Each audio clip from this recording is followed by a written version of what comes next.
이렇게 생각이 날 때 빨리 말을 해야 되기 때문에 남겨놔야 되기 때문에 그 영화 가타카가 저도 맞다라고 생각이 들어요. 어,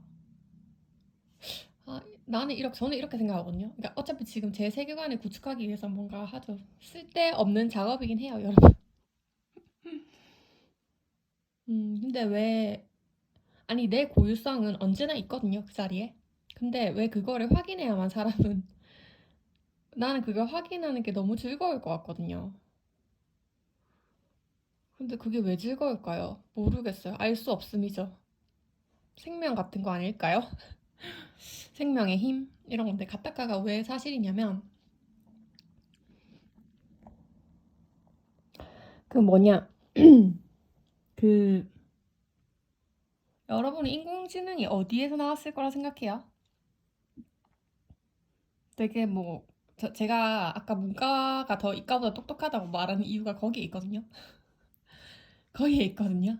이과는 어떤 대전제에서 계속 뭔가를 도출해 나가고, 수학, 과학 둘 다 마찬가지죠. 음, 그 어떤 인공적인 체계 속에서 계속 재생산하는 경향이 저는 있다고 보거든요.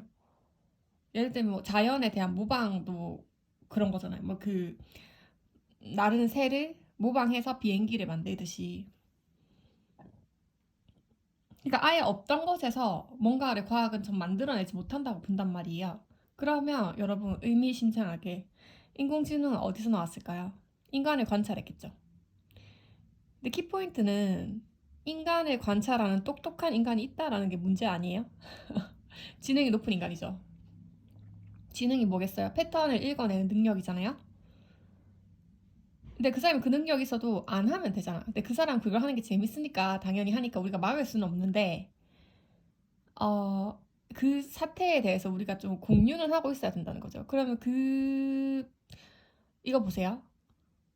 인공지능이 어떤 인간을 관찰해서 똑똑한 인간이 만들어내는 거라면, 똑똑한 인간이 관찰해서 이해하는 거라 착각이겠지만, 어쨌건 이해한 그 인간은 똑똑한 인간보다 좀 멍청한 인간이겠죠.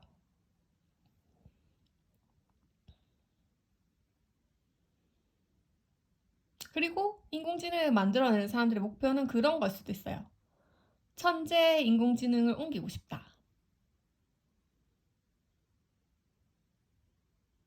그런 생각으로 만들겠지만 항상 그 틀을 읽어서 벗어나는 게 천재의 능력이라면 그 천재를 틀에 가둘 수 있겠냐는 거죠. 그러니까 그래서 그 많은 물리학자들, 펠루저라는 그 물리학자도 말을 했잖아요. 의식을 구현하는 건 어려울 거라는 거죠.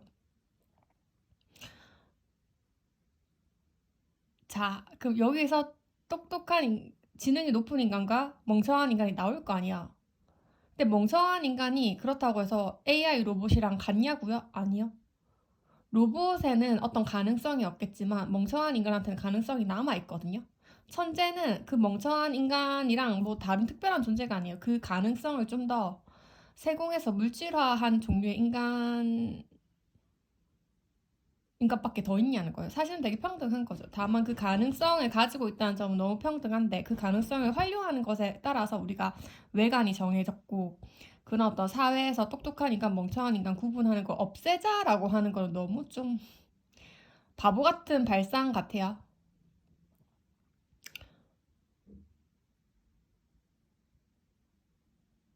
그러니까 니체가 말한 르상티망 같은 거 있잖아요. 그게 얼마나 니체조차도 되게 좀 더 락학만큼 자유로운 사고를 못했다라고 판단할 수 있겠죠. 쓸데없는 짓이잖아요. 외관은 외관대로 있어야죠. 근데 그 외관이 전부는 아닌 거잖아요.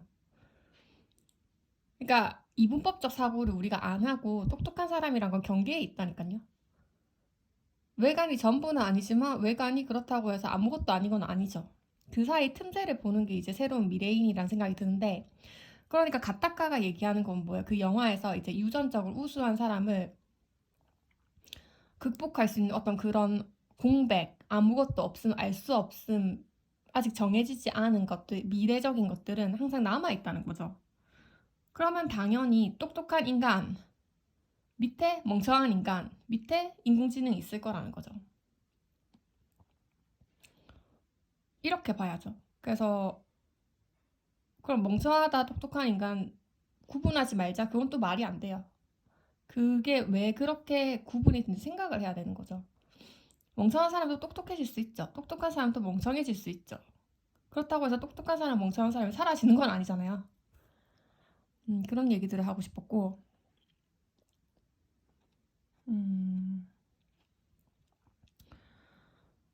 그래서 어떤 사람, 이거 예술가가 적은 건데, 이게 좀 그냥 와닿아서 이제 하는데, 나의 목표는 내가 아는 것. 목표라고 했어요, 이 사람이. 내가 아는 것, 내가 알 수 있는 것 너머로 나아가는 거다. 모르는 게 있다라는 거 이 사람도 아는 거죠. 그래서 그 모르는 것을 알기 위해서 나아가겠다는 거죠. 근데 모르는 걸 아마 영원히 모를 거라는 거 이 사람도 알고 있거든요.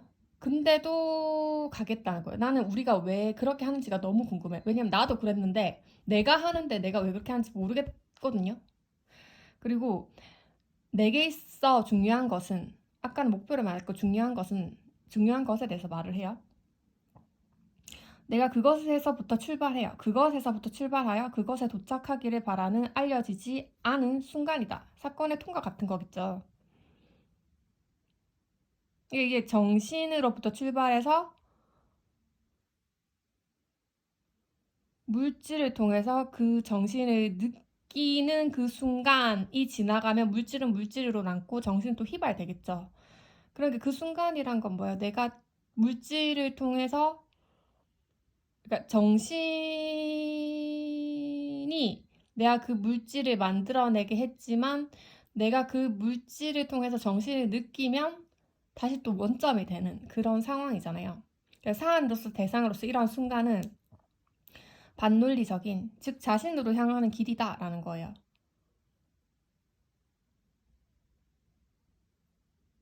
자신으로 향하는 길이다. 도대체 우리가 왜 이런 짓을 하는지 모르겠지만 이렇게 할 때만이 가장 큰 쾌락이 있다는 거죠. 그리고 그 길은 다양하겠죠. 우리는 그 쾌락을 얻기 위해서 살아가고 있죠. 왜 쾌락을 얻기 위해 살아가게 설계됐는지는 진짜 모르겠어요. 그러니까 내 삶이 결국 뭐예요? 무언가이면서 동시에 아무것도 아닌 거라는 얘기잖아요. 그러니까 우리가 대상에 집착해서 그 대상이 이거다 라고 자신을 속일 수가 없다는 거야. 항상 그 틈은 벌어지기 때문에. 그럼 정신적인 것을 이 물질로 이거다 라고 하는 순간 정신이 사라지니까 굳이 그 물질로 왜 쥐려고 했냐라는 사실만 남는 거죠. 그런 것들. 그게 저한테 너무 와닿는 얘기거든요. 그래서 이 글에서는 지금 이 글이 남았지만 이 글 자체가 이 글을 쓴 사람의 고유성이라고는 할 수 없죠. 하지만 그 고유성과 관련은 있죠. 이 글을 쓴 사람의 고유성이 휘발되고 남은 이런 잔여물, 즉 이게 창조물이겠죠. 그게 이 글이라는 거예요.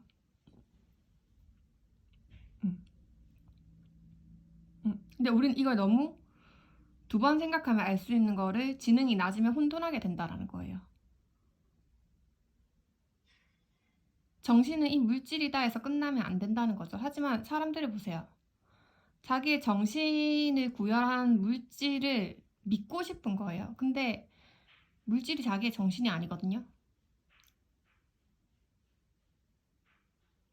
그 물질에 닿는 순간 정신이 휘발되고 우리는 단지 그 순간만을 누리기 위해서 온 삶을 살아간다라고 하는 그 괴로운 사실이 있죠. 괴롭고도 아름다운 사실이겠죠. 도대체 왜 이런 설계를 했는지 알 수 없지만 하지만 너무 놀랍죠. 놀랍죠. 내가 이해할 수 없는 것을 이해할 때 너무 놀랍죠. 이해할 수 없는 것을 이해하려고 했다는 그 생각이 놀랍죠. 이해할 수 있는 것을 이해할 수 있게 되는 게 너무 놀랍죠. 그래도 우린 냉철하게 바라봐야 된다는 거지. 이해할 수 없는 것이었다는 거야, 원래 그것은. 그래서 이해된 것으로 그 이해할 수 없는 것이 사라지지 않는다는 것. 그냥 왜 그랬는지 모르겠는데 우리가 그걸 했을 때 즐거웠다는 사실만 남는다는 거죠. 그래서 저는 정신이랑 물질의 관계를 알겠다고 했지만 그 이면에 있는 건 내 정신인데 내가 이걸 왜 이렇게 하고 가끔씩 나에 대해서 모르는 어떤 구멍이 발견됐기 때문에 이걸 알고 싶어서 왔지만 결론적으로는 여전히 모르는 상태다 이걸 확인했지만 맨 처음 이 생각을 했던 나랑 지금 이 생각을 하는 나는 분명히 다르죠. 무언가이며 동시에 아무것도 아닌.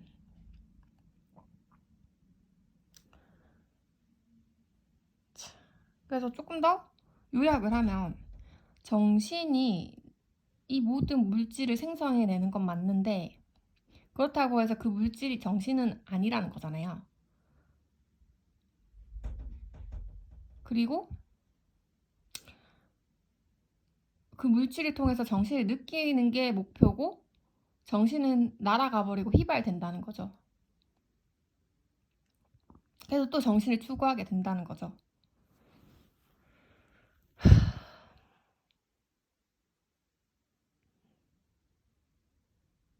그걸 무언가이며 동시에 아무것도 아닌 것이다 라고 예술가도 표현을 한 거고 그 자체가 너무 놀라운 거죠. 이 정신은 분명히 난데 내가 이 모든 것을 활동하게 해서 하지만 내가 그걸 몰랐어. 근데 그걸 알려고 보면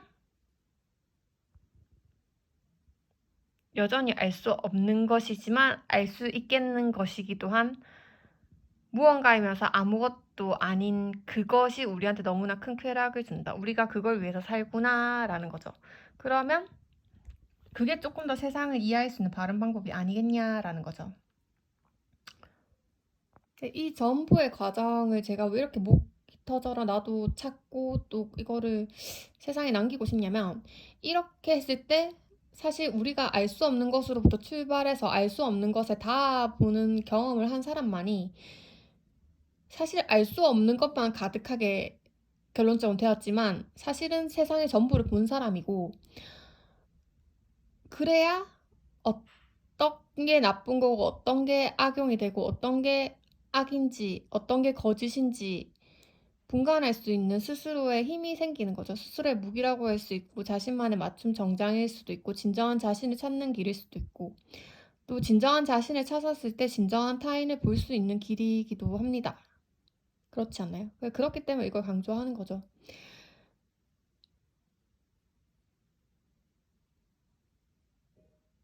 지능이 높은 게 별게 아니거든요. 다 지능이 높아졌을 때 우리는 또 새로운 미래로 한 단계 업그레이드 되는 문명을 건설할 수 있을 거라는 기대가 있고 그렇게 해야 한다고 생각이 들어요. 그러니까 지금 사회에서 제가 볼 때 여러분 저는 알 수 없음에서 단지 껍데기들이 정답으로 만들어져 나온다라는 거를 알고 있잖아요. 그러니까 내가 정답이에요. 이거 어때요? 이거 정답 같죠? 이거 정답이에요 하는 것들에 대해서 그 사람들 나쁜 악인으로 몰자 이 얘기가 아니에요. 내가 거기에 홀려서 집착하지 않을 수도 있게 되고 사람이란 건 그런 존재라고 이해하게 되는 거죠. 그러니까 즐길 수가 있게 되는 거예요. 정답이 아닌 걸 알지만 정답을 다 즐기고 싶잖아요. 그런 식으로 좀 정말 향유를 할 수 있게 된다는 게 너무 인생에서 자유로운 기쁨이에요. 저는 이거를 꼭 느끼셨으면 좋겠거든요. 어. 아니, 제 눈에는 하나의 문제점이 보여요. 사람들이 정답을 계속 찾지만 정답이 없는 걸 못 견디는 사람들이 보이고 그 정답을 속아가지고 정답에 집착하면서 여러 가지 문제들을 일으키는 사람들도 보여요. 그런 삶들은 괴롭거든요. 근데 아이러니하게 그 사람들이 괴롭지 않기 위해서 정답에 집착을 하지만 왜냐면 정답이 없다고 생각하면 되게 무섭고 두려우니까 그쪽으로 튀지만 본인 무의식은 알고 있다는 거죠. 정답이 없다는 걸. 근데 정답이 없다는 걸 받아들이면 그게 생각보다 고통스럽지 않고 정답에 집착하는 게 더 고통스럽다는 사실을 알게 될 거예요. 그래서 이런 얘기를 하게 되는 것 같아요. 정답이 없다는 걸 받아들이는 게 훨씬 더 쾌락이 큰 방법이다라는 걸 공유하고 싶은 거죠.